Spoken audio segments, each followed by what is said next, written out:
a red and blue twilight. The sun goes sinking with resignation over St. John's Wood, turning his face away from what he has seen. Look, already the long ridge of Pentonville throws most of Whitechapel into shadow. It is another country over the range.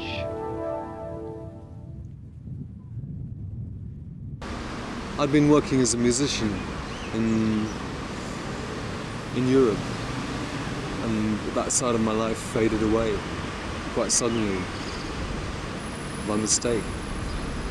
And I found myself pulled into this vortex of penniless lords of the universe. These men of the street, just people of reduced circumstances, just coming together and building a little town within a town, you know, like a little metropolis of sanity and joy inside the monstrosity of London, just hidden away in the back streets of King's Cross, the replica of some more liberated citadel, a place of pilgrimage for those people outside the accepted normality, the whole wheel of pressure which constitutes the city we've built. The skyline of King's Cross Station and the great booming voice which used to speak out of the world of train timetables. The whole place had an aura. It had an aura of mystery, another country hidden behind the factual veneer. I saw the old church through the back window of the squat, and it seemed to call me from some timeless place. It seemed to be calling out from some forgotten and future era. I had some dreams about scrolls made of beaten gold which evaporated into thin air, information from outside time and space. And reading these dreams, I was fired with curiosity as to the whole spectrum of historical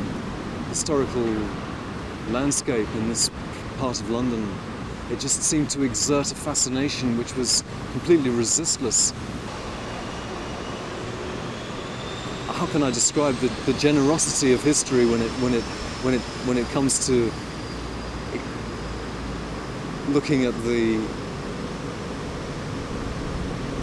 legendary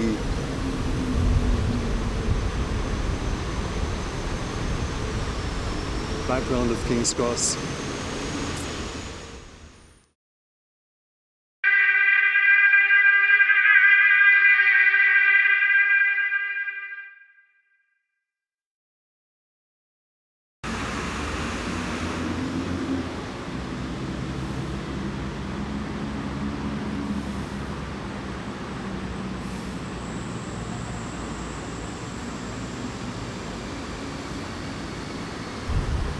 It was Rimbaud that really pushed me into King's Cross.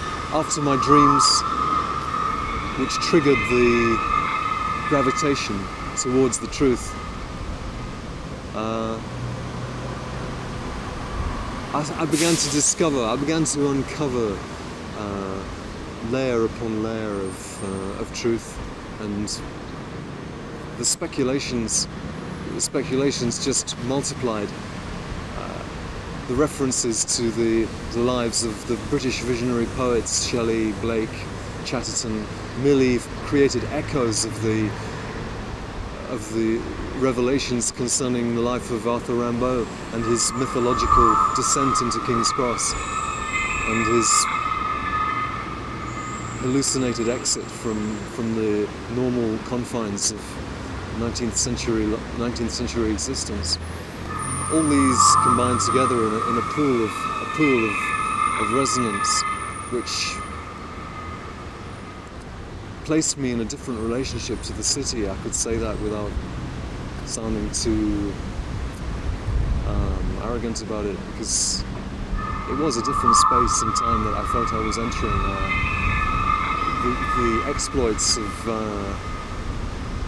The exploits and nightmares of Shelley, and the seemingly reactivated memories of the lifetime of Thomas Chatterton and his experiences within the field of King's Cross just blew me out of the usual continuums. I don't know what I expected of myself in those days. I was intoxicated with the desire to ponder, as I feel today, to ponder the significance of King's Cross, because I haven't reached the end of the road with this understanding. It's a long way to go.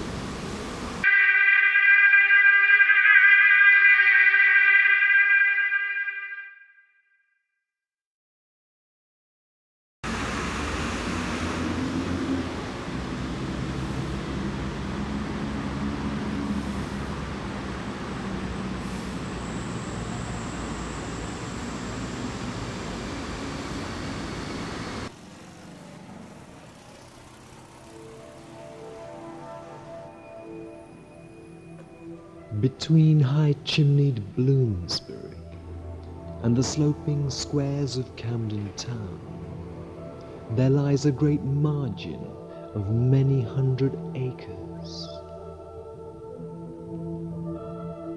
It is a lost world of meadows gone to seed, of run-down farms and wild orchards, the woodland earth of foxes and paradise of hawks. Here are burning grounds, brick fields, and strange ruins. The thorn-apple sways white trumpets in the sun.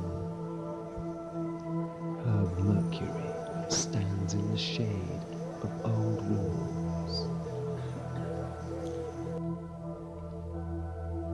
This whole region is circled widely at night. The living go over its borders to a country far beyond. Travelers lose their way on its vague lanes.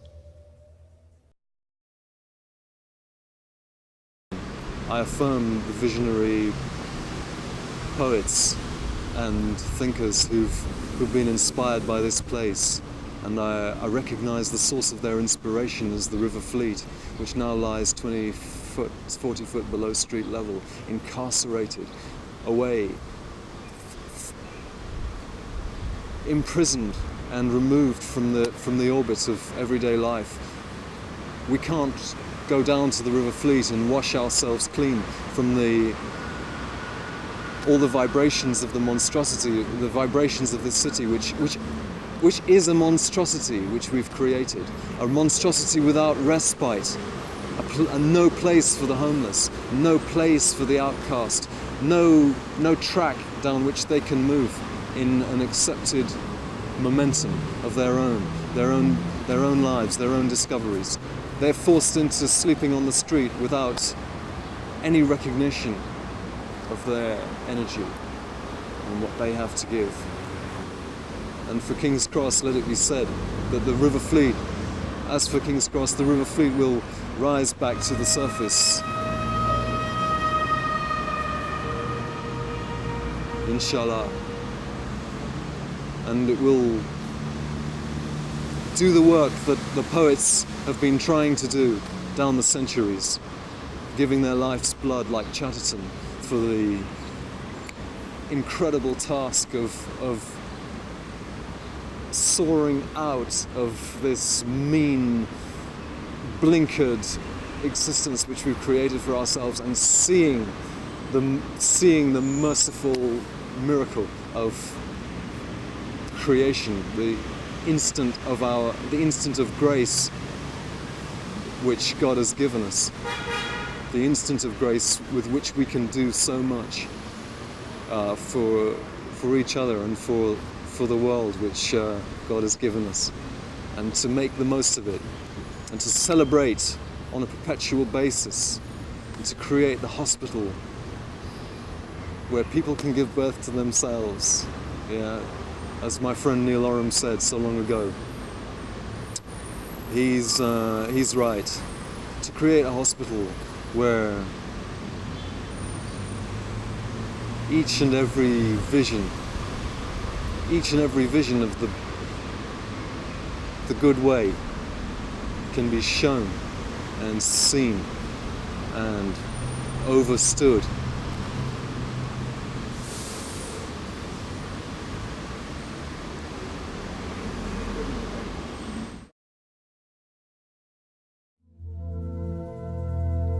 An idiot woman over in Shoreditch is said to have seen apparitions of the Holy Child martyr Pancras, moving in a glory through these unfrequented parts. Away off to the right, a watchdog suddenly howls, and the echo comes back faintly from the Pentonville Heights. The dancer in the moonlight looks back over his shoulder